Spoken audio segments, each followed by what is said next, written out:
오늘 주일 예배 오신 모든 분들에게 주님의 사랑과 은혜가 함께 하시길 바랍니다. 아멘. 우리 앞에 분과 인사합니다. 주님의 이름으로 사랑합니다. 주님의 이름으로 축복합니다.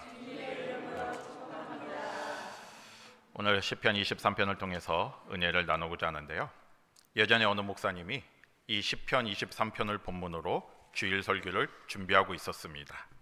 그런데 주보를 인쇄하는 곳에서 이제 주보를 인쇄하다가 그 직원이 이제 전화를 했어요. 뭐라고 전화를 했냐면, 이제 목사님이 보내주신 그 자료 중에 제목이 빠져 있다는 거예요. 그래서 이제 제목을 알려달라 이렇게 이제 전화가 왔습니다. 그래서 목사님이 여호와는 나의 목자시네. 지금 우리 제목도 여호와는 나의 목자신이죠. 그렇게 이제 제목을 알려주었습니다.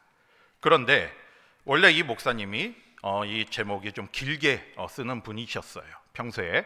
그래서 그 직원이 여호와는 나의 목자시니까 좀 짧은 것 같아가지고 좀 더 뭐 이어지는 말이 없습니까? 하고 목사님께 다시 물어봤습니다. 그랬더니 목사님이 네, 그것이면 충분합니다, 이렇게 이제 대답을 했어요. 그리고 이제 얼마 후에 이제 주보가 인쇄돼서 도착을 했습니다. 그 주보를 보고 그 목사님이 깜짝 놀랐어요. 왜 그랬습니까? 그 주보의 제목이 어떻게 인쇄되어 있었습니까? 여호와는 나의 목자시니 그것으로 충분합니다, 이렇게 인쇄가 되어 있었어요. 그래서 처음엔 당황을 했는데 목사님이 가만히 그 제목을 보니까 그게 더 은혜가 되는 겁니다. 여호와는 목자시니 그것으로 충분합니다. 그래서 그 제목을 계속 되뇌이면서 말씀을 준비했다고 합니다. 여러분, 이 시편 23편은요 정말 이 성경에 수많은 말씀들이 있지만 그 중에 또 많은 사람들에게 사랑을 받는 그런 말씀이고요, 또 이 말씀은 또 많은 사람들에게 은혜를 주고 힘이 되는 말씀입니다. 저도 이 시편 23편을 통해서 이게 많은 또 은혜를 받고 힘을 받았습니다. 여러분, 이 시편 23편은 누가 쓴 시입니까? 누구의 신앙 고백이에요? 다윗이죠.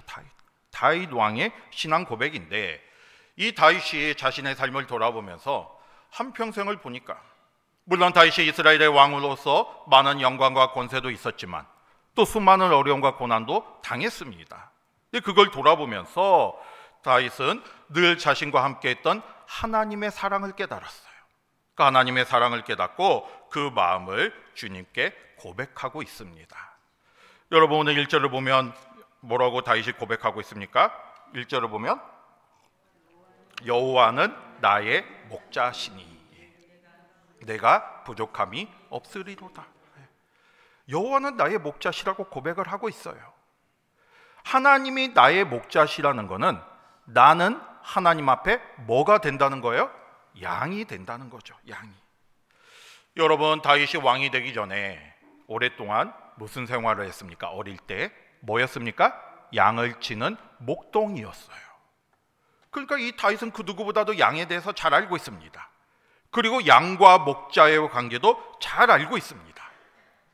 그런데 나중에 보니까, 자신의 삶을 돌아보니까 자신과 하나님과의 관계가 바로 양과 목자의 관계임을 깨닫게 된 겁니다. 여러분, 양은 어떠한 존재입니까? 우리가 양하면 뭐가 생각나요? 연약하잖아요. 우리가 이렇게 농장에서 기르는 그런 양이 아니고요, 여기서 말하는 양은 광야에서 살아가는 양입니다. 여러분, 광야에서 양이 어떻게 살 수 있겠습니까? 맹수로부터 양은 보호할 힘도 없습니다. 어디에 물이 있고 어디에 푸른 초장이 있는지 스스로 찾아갈 능력도 되지 않아요. 이 광야에서 양이 살아가는 건 혼자서는 양은 살아갈 수가 없어요. 한순간도 살아갈 수가 없습니다. 목자의 보호하심과 목자의 인도하심이 있어야만 살아갈 수 있어요. 이게 목자의 돌봄이 있어야 한다는 거예요. 이게 양에게 있어서 이 목자는 그냥 뭐 없어도 되고 있으면 좋은 그런 존재가 아니라 없으면 한순간도 살아갈 수 없는 생명과도 같은 존재입니다. 광야에서의 양의 목자가. 다윗은 이 사실을 깨닫고 이 하나님이 바로 그런 분이심을 고백하고 있는 거예요. 여호와는 나의 목자시다. 이 고백은 다윗이 자신의 삶의 경험에서 우러나오는 고백입니다. 여러분, 이 시간 우리도 이 고백을 드릴 수 있기를 바랍니다. 우리 마음속에도 하나님이 나의 목자 되심을 고백할 수 있어야 돼요. 이거는 그냥 입술로만의 고백이 아니라 정말로 하나님이 나의 목자 되심을 내가 인정하고 그걸 내 마음으로 고백해야 합니다. 하나님이 나의 목자 되신다는 거는 이 하나님이 그냥 내가 없어도 안 계셔도 나는 살아갈 수 있지만 하나님이 계시면 내가 더 좋겠다, 더 뭐 잘 살겠다, 이런 의미가 아니라 하나님이 계시지 않으면 나는 한순간도 살아갈 수 없음을 고백하는 거예요. 그걸 내가 인정하는 거예요. 저와 여러분이 하나님이 나의 목자 되심을 고백하시기를 바랍니다. 하나님은 우리의 목자가 되어 주셔요. 오늘 말씀이 바로 여호와는 나의 목자이심을 고백하는 다윗이 그 목자 되신 하나님께서 어떤 은혜를 주셨는지를 고백하는 내용입니다. 이 시간 다시 한번 하나님의 나의 목자이심을 깨닫기를 바랍니다. 그리고 그 목자 되신 하나님께서 우리에게 어떠한 은혜를 주셨는지 깨닫고 그 은혜에 감사하며 나가는 저와 여러분이 되시기를 바랍니다. 첫 번째로 1절과 2절 같이 보겠습니다. 1절, 2절. 목자 되신 하나님께서 나에게 어떤 은혜를 주셨는지 1절, 2절 같이 봅니다. 시작. 여호와는 나의 목자시니 내게 부족함이 없으리로다. 그가 나를 주시며 쉴만한 물가로 인도하시는도다. 아멘. 첫 번째로 우리가 생각할 거는요, 이 목자 되신 하나님께서는요 우리를 가장 좋은 곳으로 인도하여 주십니다. 우리의 필요를 채워주시고 우리의 상황을 아시기 때문에 가장 좋은 곳으로 인도하여 주시는 거예요. 오늘 1절 말씀처럼 여호와는 나의 목자시니 내가 부족함이 없으리라 고백하고 있잖아요. 그가 나를 쉴만한 물가로 푸른 초장으로 인도하여 주신다고 고백하고 있습니다. 다윗은 하나님이 함께 하시기 때문에 그 자체로 부족함이 없으며 만족하는 삶을 살고 있다고 고백하고 있어요. 여러분, 우리가 어떻게 하면 삶 속에서 만족할 수 있겠습니까? 물질이 많다고 만족할 수 있겠습니까? 내가 건강하다고 만족할 수 있겠습니까? 내가 사회에서 어느 정도 위치가 되면 만족할 수 있겠습니까? 자녀가 어느 정도 잘 돼야만 만족할 수 있겠습니까? 만족의 기준이 뭘까요? 어떻게 하면 우리가 만족하며 살아갈 수 있겠습니까? 여러분, 작년에 그 통계를 봤는데 OECD 회원국 중에 41개국 회원국 중에 삶의 만족도를 조사했어요. 이거 매년 조사합니다. 어느 정도 당신이 그 삶에 만족하고 있습니까? 라고 조사를 하는데 그거를 이제 통계를 쭉 내요. 우리나라 국민들의 만족도가 몇 위쯤 될 것 같습니까? 41개국. 웬만한 나라는 다 들어있어요. 41개국 중에 우리나라의 삶의 만족도가 작년 통계가 35위입니다. 35위. 이게 거의 최하위권이에요. 근데 이게 작년뿐만 아니라 재작년을 봐도 그전을 봐도 계속해서 최하위만 맴돌고 있습니다. 우리나라가 다른 나라에 비해서 높은 경제 성장을 이루었고 또 외적으로도 풍요롭잖아요. 우리보다 어려운 나라들이 많이 있잖아요. 그런데 우리나라 국민들이 이 만족도가 높지가 않다는 거예요. 높지 않은 정도가 아니라 아예 그냥 최하위에 있습니다. 우리는 이거를 보면 우리의 삶을 만족하는 게 외적인 조건이 아님을 알 수가 있어요. 그런데 오늘 말씀을 보면요, 다윗은 자신의 삶에 부족함이 없다고 고백합니다. 만족한다는 거예요. 그런데 다윗이 이렇게 자신의 삶에 만족할 수 있었던 이유가 뭐겠습니까? 뭐 왕이어서 많은 권력이 있고 명예가 있고 부가 있어서가 아니에요. 건강이 있어서가 아닙니다. 오늘 다윗의 고백처럼 다윗이 자신의 삶에 부족함이 없었던 이유는 딱 하나예요. 무엇 때문입니까? 여호와가 나의 목자가 되셨기 때문에. 하나님이 나의 목자가 되셨기 때문에 나는 그 하나님의 보호하심 속에 살아갈 수가 있는 것이고요. 그 하나님의 인도하심 속에 살아갈 수 있는 걸 깨달았으니까 지금 뭐 어떤 상황이도 문제가 되지 않잖아요. 하나님이 나를 가장 좋은 곳으로 인도하여 주시기 때문입니다. 2절의 말씀처럼 목자 되신 하나님께서 푸른 풀밭과 쉴만한 물가로 인도하여 주셔요. 여러분, 목자는요 어디가 풀밭이 있는 거 다 알고 있고요, 어디에 가면 물이 있는 걸 알고 있습니다. 양들은 몰라요. 목자는 알아요. 그래서 이 목자는 양들을 그곳으로 인도할 수가 있습니다. 양들이 자신들이 수고해가지고 어디에 물이 있고 어디에 풀밭이 있는지를 찾을 필요가 없이 그 목자의 인도하심에 따라간다면 가장 좋은 곳으로 인도함 받을 수가 있는 거예요. 다윗은 자신의 삶을 통해서 이걸 경험했습니다. 여러분, 다윗의 삶 속에 얼마나 많은 어려움이 있었습니까? 얼마나 많은 위기가 있었습니까? 그런데 이 위기와 고난의 순간마다 전능하신 하나님께서 다윗의 필요를 아셨고 또 어디에 가장 좋은 곳이 있다는 걸 알았기 때문에 다윗을 그곳으로 인도하여 주신 거예요. 그래서 다윗은 그 하나님의 뜻에 따라 살아가기만 했는데 하나님의 놀라운 은혜로 함께하여 주셨습니다. 그걸 체험한 거예요. 그래서 오늘 이 말씀처럼 여호와가 나의 목자가 되심으로 나는 부족함이 없다고 고백할 수 있게 된 거죠. 여러분, 우리도 마찬가지입니다. 다윗과 함께 하셨던 하나님께서 이 시간 우리에게도 함께하여 주십니다. 다윗을 가장 좋은 곳으로 인도하여 주셨던 하나님께서 이 시간 우리도 가장 좋은 곳으로 인도하여 주십니다. 하나님은 우리의 목자시니까요. 우리보다 우리의 모든 걸 더 잘 알고 계십니다. 우리의 상황도 다 알고 계시고요. 우리가 무엇이 필요한지도 알고 계십니다. 우리의 문제가 무엇인지도 알고 있고요. 우리의 아픔이 무엇인지도 알고 계십니다. 이때에 따라 하나님께서 우리에게 필요한 것으로 공급하여 주시고 능력으로 함께하여 주십니다. 양들이 목자만 따라가면 가장 좋은 곳으로 인도함 받은 것처럼 우리도 하나님의 음성을 듣고 하나님의 뜻에 따라 살아간다면 가장 좋은 곳으로 인도함 받을 수가 있는 것이고요. 또 가장 좋은 곳으로 채워주시는 하나님의 은혜를 경험할 수가 있습니다. 다윗이 바로 이걸 경험했기에 이 고백을 드릴 수 있는 거예요. 그런데 문제는 뭐겠습니까?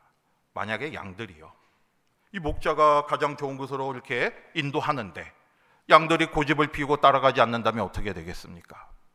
가장 좋은 곳을 경험할 수가 없잖아요. 갈 수가 없잖아요. 우리도 마찬가지예요. 하나님은 우리의 목자가 되어주셔서 우리에게 가장 좋은 곳을 이미 알고 계시고 또 어디가 우리가 가야 할 곳인지를 알고 계시는데 우리가 하나님의 뜻에 따르지 않는다면, 하나님의 음성을 듣지 않는다면 어떻게 되겠습니까? 하나님의 은혜를 경험할 수 없게 되는 거죠. 우리는 그러한 어리석은 사람이 되지 않기를 바랍니다. 오늘 말씀처럼 주님은 우리의 목자 되심을 고백한다면 우리는 주님의 양이 되기 때문에 내가 그 주님의 인도하심에 따라 살아간다면 가장 좋은 곳으로 인도함 받을 수 있다는 사실을 깨달으시기를 바라고요. 주님의 말씀에 순종하며 나아가시기를 바랍니다.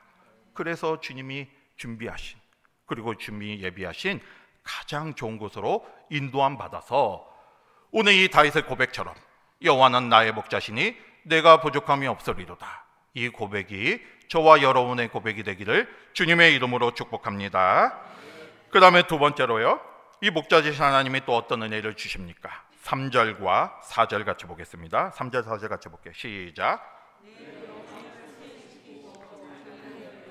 의의 길로 인도하시는도다.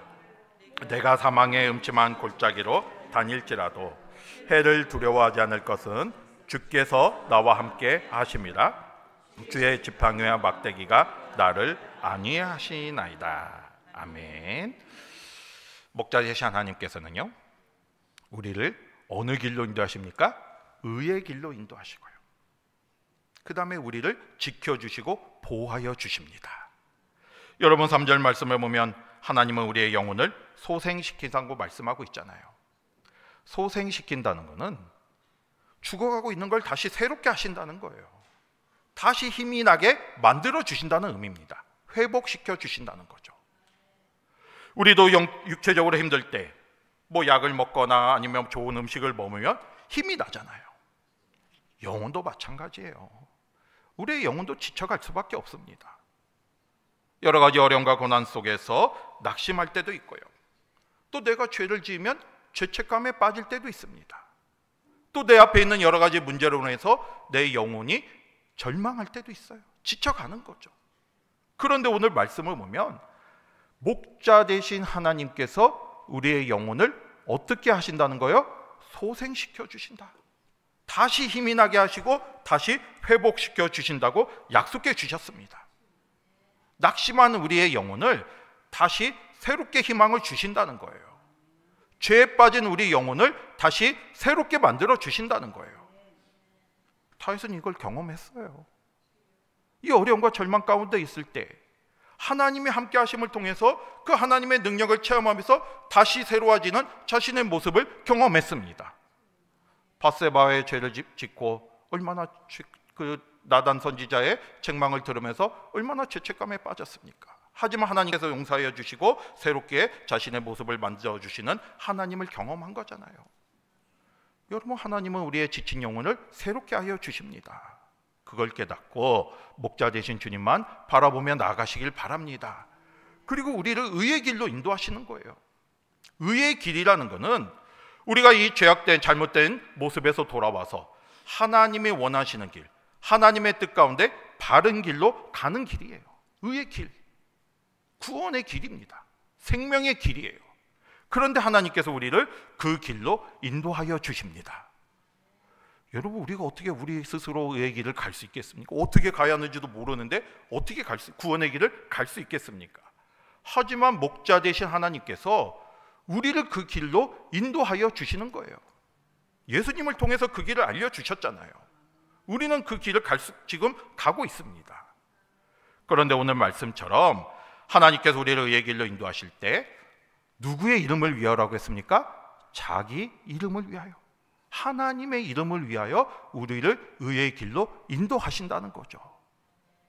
이 말은 무슨 말이겠습니까? 우리가 하나님의 말씀대로 살아서 의의 길로 간다면 우리의 삶을 통해서 누구의 이름이 높아지는 거예요? 하나님의 이름이 높아지게 되는 거죠. 여러분, 우리의 삶의 목적이 하나님을 영화롭게 하는 거잖아요. 우리가 의의 길로 간다는 이 자체가 하나님의 이름을 높이는 게 되는 것이고 우리의 삶을 통해서 하나님을 영화롭게 만드는 거죠. 하나님께 영광 올리는 삶이 되는 거예요. 반대로 우리가 하나님의 뜻을 따라 살아가지 못하면 하나님의 이름을 욕되게 하는 겁니다. 여러분, 하나님이 가르쳐 주신 의의 길을 목자 되신 하나님을 따라서 걸어가는 저와 여러분이 되시기를 바라고요. 또 그 길을 걸어감으로써 우리의 삶을 통해서 하나님의 이름을 높여드리고 하나님께 영광 올려드리는 우리 모두가 되시기를 바랍니다. 그러면서 4절에 보면 또 다윗이 뭐라고 고백했습니까? 내가 사망의 음침한 골짜기로 다닐지라도 해를 두려워하지 않는다는 거예요. 내가 어떤 해를 입을지를 두려워하지 않는다는 거죠. 왜 그렇겠습니까? 주님께서 나와 함께 하시기 때문이에요. 여러분, 사망의 음침한 골짜기는요, 우리가 지금 살아가고 있는 이 세상을 말합니다. 우리가 이 땅에 살아갈 때 얼마나 많은 어려움과 고난이 있습니까? 예기치 않은 문제를 당할 때도 있어요. 풀리지 않는 문제가 내 삶을 계속 누르고 있을 때가 있어요. 내가 스스로 벗어버리지 못하는 죄진 가운데 살아가고 있습니다.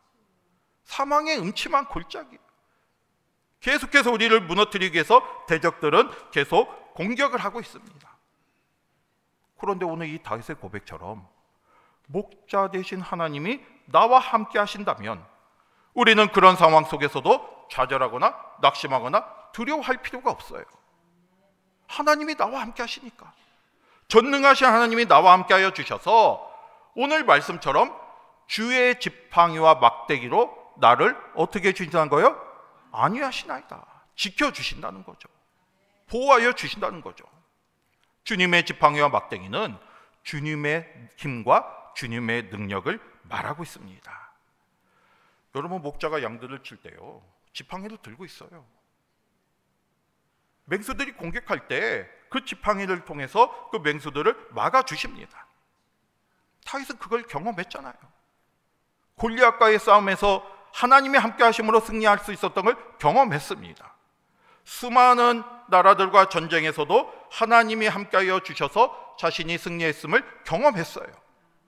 자기를 넘어뜨리려고 하는 수많은 대적들의 공격 속에서 하나님이 함께하여 주셔서 저희가 승리했음을 경험했습니다.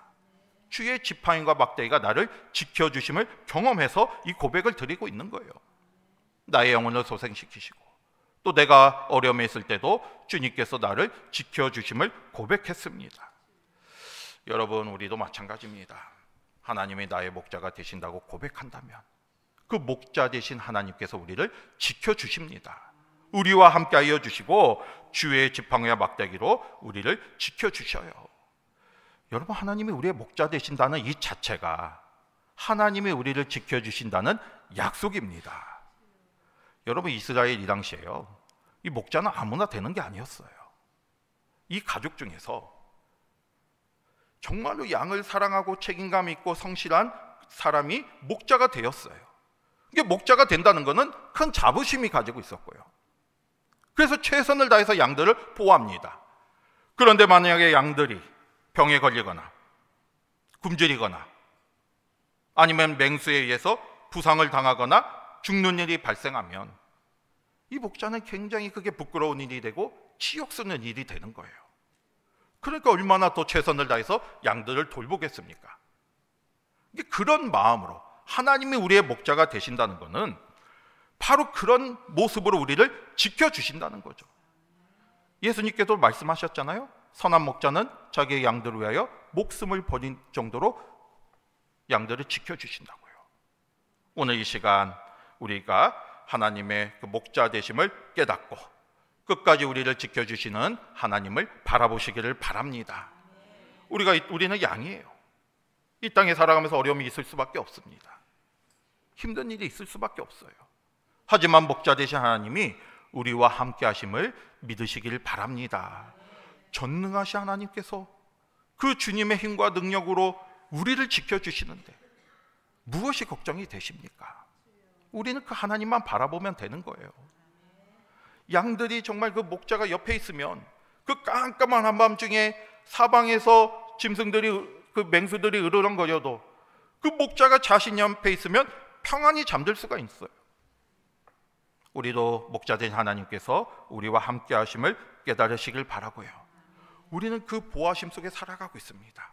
이걸 깨닫고 두려워하지 마시고 주님만 바라보며 나아가는 저와 여러분이 되시기를 바랍니다. 마지막으로 세 번째 5절 6절 같이 보겠습니다. 5절 6절 같이 볼게요. 시작.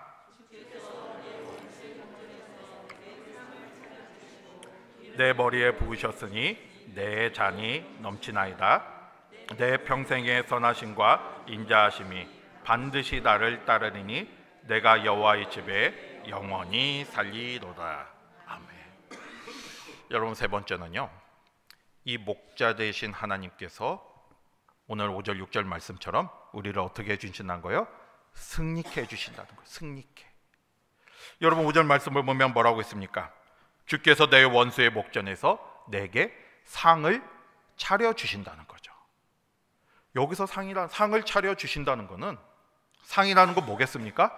우리가 뭐 잘했다고 이렇게 주는 상장, 그런 상이 아니라 여기서 말하는 상은 음식을 차려놓은 상이에요. 그 상을 차려주신다는 거예요. 이게 뭘 베풀어 주신다는 겁니까? 잔치를 베풀어 주신다는 거죠. 어디에서요? 원수의 목전에서. 이 말은 무슨 의미겠습니까? 하나님께서 이 나를 넘어뜨리려고 하는 이 대적들의 공격을 물리쳐 주시는 거예요. 승리케 하여 주시는 거예요. 이게 그것으로 끝난 게 아니라 그 원수의 눈앞에서 나를 위해 잔치를 베풀어 주시는 겁니다. 이게 나를 높여 주시는 거죠. 기쁨으로 함께하여 주시는 거예요.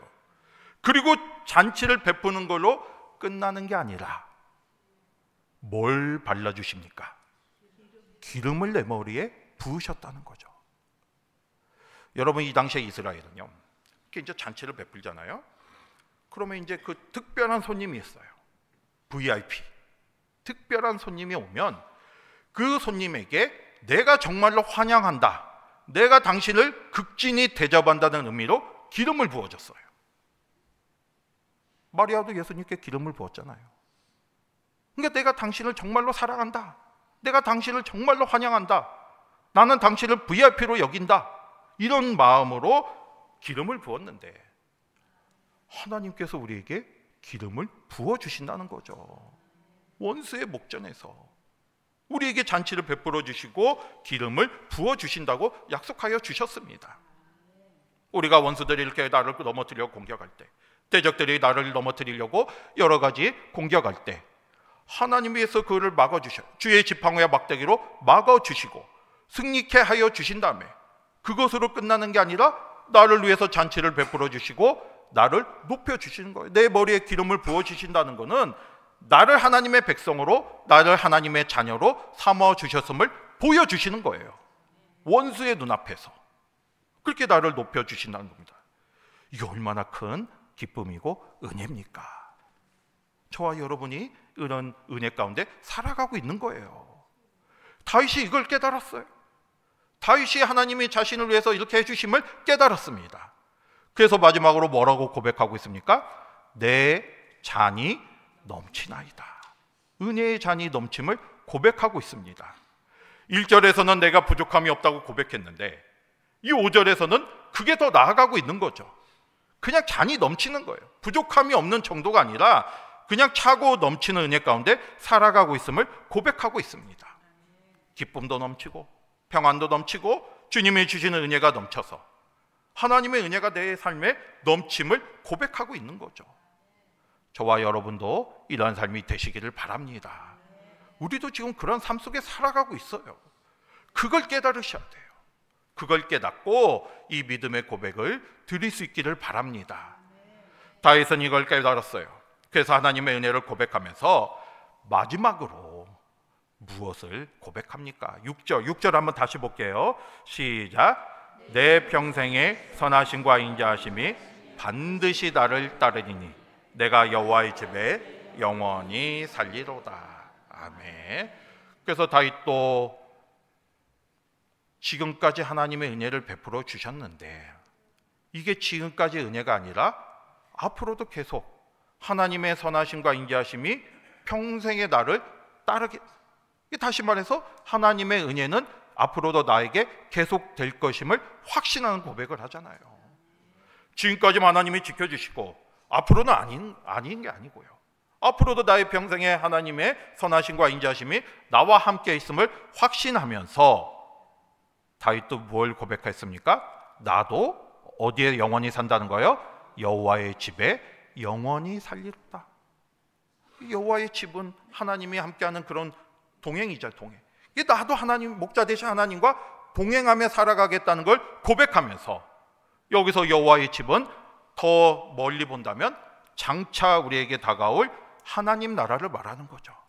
이게 하나님 나라를 소망하며 나아가겠다 고백하고 있습니다. 지금까지 많은 은혜를 받았어요. 목자 되신 하나님의 은혜를 받았는데 이 은혜가 앞으로도 계속 될 걸 확신하면서 나도 끝까지 주님만 바라보며 나아가겠다. 그리고 하나님의 나라에 영원히 거할 것을 소망하며 나아가고 있는 거죠. 여러분, 오늘 이 시편 말씀을 우리가 살펴봤는데요. 오늘 이 말씀이 저와 여러분에게 주시는 하나님의 말씀이 되기를 바랍니다. 우리도 이 말씀을 믿고요, 이 말씀을 붙잡고 나아간다면, 그리고 여호와는 나의 목자시니 내가 부족함이 없으리이다, 이 고백을 내가 진심으로 드린다면 오늘 말씀에 나오는 이 놀라운 은혜가 우리의 삶 속에서도 날마다 일어날 것입니다. 여러분, 이 말씀을 보면요, 생각나는 이야기가 있어요. 책에서 미국 그 휴스턴 제일감리교회 찰스 알렌 목사님이 쓴 심령의 치료자 하나님에 나오는 내용입니다. 근데 이 목사님이 이제 어느 날 어떤 사장이 찾아와요. 사장이. 근데 이 사장님은 처음부터 사장이 된 게 아니라 사원부터 시작했어요. 근데 그 능력과 또 성실함과 책임감을 인정받아서 사장까지 승진이 되었습니다. 근데 이제 사장이 되니까 이제 여러 가지 스트레스를 받는 거예요. 사원일 때는 몰랐던 이런 일들, 중책을 맡게 되니까 굉장히 힘들었습니다. 책임감 때문에. 그래서 이제 신경이 날카로워지고 또 결국에는 신경쇠약증에 걸리게 되었어요. 근데 이제 여러 병원도 다녀보고 했는데 치료가 되지 않다가 어느 날 이제 이 찰스 알렌 목사님과 이제 얘기를 하게 된 거죠. 자신의 상황을 이제 얘기하면서 자신의 힘든 문제를 이야기했습니다. 그랬더니 찰스 알렌 목사님이 한 가지 조언을 해줬어요. 그 조언이 바로 이 시편 23편을 하루에 5번씩 일주일 동안 읽으라는 겁니다. 그러니까 일종의 처방이죠, 처방. 처방을 했는데 하루에 5번씩 일주일 동안 읽는데 그냥 읽는 게 아니라요, 하루에 5번. 아침에 일어나서 한 번, 아침, 점심, 저녁 식사 후에 한 번씩, 그리고 저녁에 잠들기 전에 한 번, 그래서 5번을 읽으라는 거예요. 그런데 그냥 읽는 게 아니고 뭐 시간이 없다고 그냥 계속 쭉 읽는 게 아니라 한 구절 한 구절을 생각하면서 나에게 하나님이 어떤 분이신가를 묵상하면서, 오늘 제가 말씀드렸잖아요. 하나님 어떤 분이신가를 이걸 이제 묵상하면서 고백하면서 기도하는 마음으로 읽으라고 이렇게 얘기해 줬습니다. 어떻게 되었겠습니까? 그 책에 나온 내용에 의하면 일주일 후에 이 사장이 정말로 그거를 그대로 실천했어요. 묵상하는 동안에 이 마음에 큰 변화가 오는 걸 느꼈습니다. 하나님이 나의 목자가 되신다는 그 고백을 하게 되니까 그 마음속에 두려움이 사라지게 되는 거고요. 내가 지금 현실적으로 어려움이 있어도 하나님이 나를 지켜주심을 깨닫게 되었어요. 내 잔이 넘친다는 걸 깨닫게 되면서 감사의 마음이 들기 시작했고요. 두려운 마음이 사라지고 마음속에 평안이 임하게 되고요. 평안이 임하니까 다시 삶의 의욕이 생기면서 자신이 맡은 일을 잘 할 수 있게 되었습니다. 회복이 된 거죠. 여러분, 이 시편 23편이 그만큼 우리에게 은혜를 주는 말씀이에요. 우리는 이 세상을 살아가고 있는데 이 세상은 광야 같은 곳입니다. 많은 어려움이 있고 고난이 있고요. 또 우리가 여러 가지 위험에 노출될 수밖에 없어요. 많은 유혹을 받을 수밖에 없습니다. 그런데 문제는 우리는 양과 같은 존재예요. 연약하고 부족합니다. 우리가 혼자 그 문제를 감당하거나 그 어려움을 이겨나갈 수가 없어요. 그만큼 강한 사람이 누가 있습니까? 하지만 걱정하지 마시기 바랍니다. 우리에게는 누가 계시고요? 목자 되신 하나님이 함께하여 주시기 때문에 우리는 그 목자 되신 하나님을 바라보면서 그 보호하심 속에 살아갈 수가 있어요. 그게 우리의 은혜입니다. 이 시간 그 은혜를 깨닫기를 바랍니다. 그 약속의 말씀을 붙잡고 나아가셔야죠. 하나님이 우리와 함께하여 주시는데 내가 그걸 깨닫지 못하고 나는 혼자 떨어져 살아간다면 어떻게 되겠습니까? 목자 되신 하나님이 우리를 지켜주시고 계시는데 나는 그 음성을 따라가지 않고 나 혼자 살아간다면 어떻게 되겠습니까? 우리는 그런 모습이 되지 않고요, 오늘 말씀처럼 목자 되신 하나님을 고백하면서 그 주님의 음성을 듣고 나아가시길 바라고요. 그렇게 된다면 우리의 삶은 하나님이 함께하는 삶이 되면서 우리도 오늘 말씀처럼 내게 부족함이 없으리로다, 내 잔이 넘치나이다 고백할 수 있는 거예요.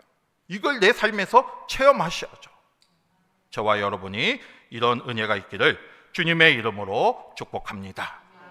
오늘 23편 마지막으로 우리가 천천히 한번 읽고 말씀을 마치겠습니다. 같이 보겠습니다. 시작. 여호와는 나의 목자시니 내게 부족함이 없으리로다. 그가 나를 푸른 풀밭에 누이시며 쉴만한 물가로 인도하시노라. 내 영혼을 소생시키시고 자기 이름을 위하여 의의 길로 인도하시는도다. 내가 사망의 음침한 골짜기로 다닐지라도 해를 두려워하지 않을 것은 주께서 나와 함께 하심이라. 주의 지팡이와 막대기가 나를 안위하시나이다. 주께서 내 원수의 목전에서 내게 상을 차려주시고 기름을 내 머리에 부으셨으니 내 잔이 넘치나이다. 내 평생의 선하심과 인자하심이 반드시 나를 따르리니 내가 여호와의 집에 영원히 살리로다. 아멘. 기도하겠습니다.